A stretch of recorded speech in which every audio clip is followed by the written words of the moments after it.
March Basho is around the corner, the Banzuke just dropped, and there's a lot to unpack. Let's break down the rank movements and what they set up for this tournament. I'm Jackie, and this is Jackie Sumo. Let's jump right in. In January, our Yokozuna Hoshoryu finished with 10 wins and 5 losses. The 10-5 was quieter than his yusho run before that, but his wins were still built around throws, especially Uwatanage and a last-second Hataki Komi, but he wasn't as overwhelming at the Tachiai. He was battling a serious left knee injury, a torn meniscus. We're hoping he's back at full force in the March Basho. Onosato, our other Yokozuna, also finished with 10 wins and 5 losses in January. A lot of people are wondering about his shoulder injury. You could see in January that when matches extended into longer Mawashi exchanges, he did protect that side. He still won primarily through straight ahead pressure, Oshidashi and Yorikiri, and he's still one of the fastest risers in modern sumo history. Remember, he reached Ozeki and then Yokozuna at a pace we almost never see, but this will be the first tournament where durability feels like the bigger storyline with him. Now let's talk about the Ozeki. Aonishiki was a Shin Ozeki in January, meaning it was his first tournament as Ozeki. He won the tournament in a playoff against Atami Fuji. In regulation, both he and Atami Fuji finished the tournament with 12 wins and 3 losses. Very impressive. He's really gotten himself a fan base now, and he's been really open about aiming for Yokozuna promotion in the near future. He enters March as the defending champion. Kota Sakura finished January 8-7 as Ozeki. He had good moments of control in January, including that of a Suridashi lift where he physically carried Abi out of the ring. But he also dropped matches where his positioning didn't really work out. While he did get the bare minimum for a Kachikoshi, or a winning record, as an Ozeki we know that he has huge potential. We've all seen it before, and we're hoping to see a shift in March for Kota Sakura. Moving down to our Sekiwake, Kirishima, he finished January 11-4.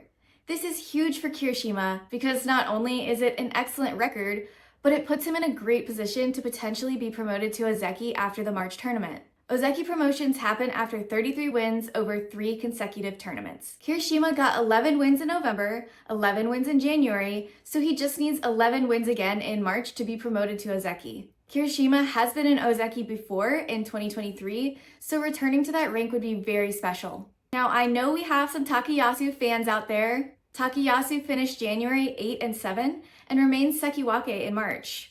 He barely held that rank, but he did hold on to it. His January sumo was still built around violent thrusting exchanges, or supari, and very few wrestlers can match that tempo. He's been such a consistent wrestler for a really long time. I know lots of people are still rooting for a Takayasu yusho, and hey, maybe this is the one, we'll see. At Komusubi, Atami Fuji is the most exciting move on the Banzuke. In January, he finished 12-3 at Maegashira 4 and forced a playoff with Aonishiki. That performance launches him to Komusubi for March. This is his first time sitting in Sanyaku, the titled ranks. In January, he showed range. He also ended up winning the Fighting Spirit Award. Lastly, for the Sanyaku ranks, Wakamoto Haru finished January with 8 wins and 7 losses, and he stays Komusubi in March. He did solid work at Komusubi. Now, the upper Maegashira reshuffle is where this Banzuke gets really interesting. Wakataka Kage finished January 9-6 at M2 and moves up to M1 in March. That's one step away from Sanyaku again. His top rank is Sekiwake, and I'd love to see him back up there again and maybe even at Ozeki one day. Yoshino Fuji finished January 8-7 at M1 and holds that rank in March. If you remember, Yoshino Fuji used to be named Kusano, but changed his Shikona in November.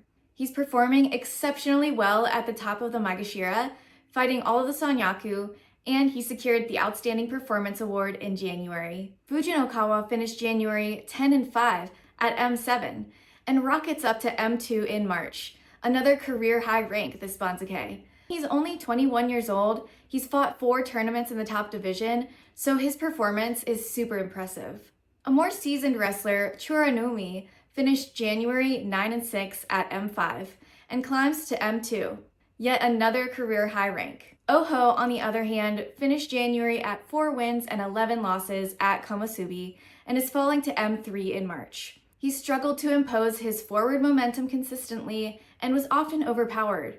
Ura finished January with 4 wins and 11 losses at M2, and he's dropping all the way to M8 for March. And that's a long way to fall. His January still featured fun Kamarite and a bunch of movement because that's just Ura, but unfortunately the record didn't hold. On the bright side, at M8, his schedule will soften, so it could allow him to rebuild.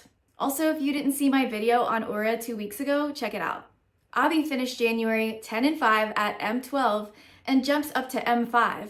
That's one of the biggest upward moves on the Banzuke. His January was a full rebound tournament, heavy thrusting attacks, and okuridashi launch into the crowd, and clean tachi wins. From M5, he's back in serious company, and we'll see if he can keep it up. Asanoyama did well. He finished January 9-6 at M15, and he's climbing to M12. It's not flashy, but it's steady rebuilding for a former Ozeki. Jumping to the bottom of the Banzuke, we have 2 true top division debuts and 1 returning wrestler. Fujiro Yoga debuts at M17. He's 23 years old, he turned pro in 2022, and climbed steadily so far. His sumo is compact and forward-driven, strong tachi, direct finishes, and he prefers push-outs. Fujisayan enters at M13 for his top division debut.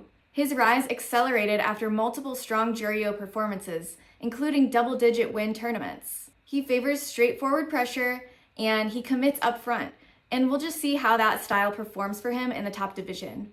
Koto Eiho returns at M17. He first reached the top division in 2022, but ended up falling back down, but he's back up now. He's also Koto Shoho's younger brother. So here's to another shot for Koto Eiho. I know I didn't get to talk about everyone, so please let me know who you're looking forward to watching in the comments. And going into this tournament, I want everyone to drop their predictions in the comments. Whether you think a Yokozuna is going to win, or if you think, I don't know, maybe it's gonna be Shishi this time around. Side note, I'm really happy with how my t-shirt design came out, so if you're interested in checking it out, check the link in the description. This has been Jackie Sumo, and I'm so excited for the March Basho. I'll see you next time.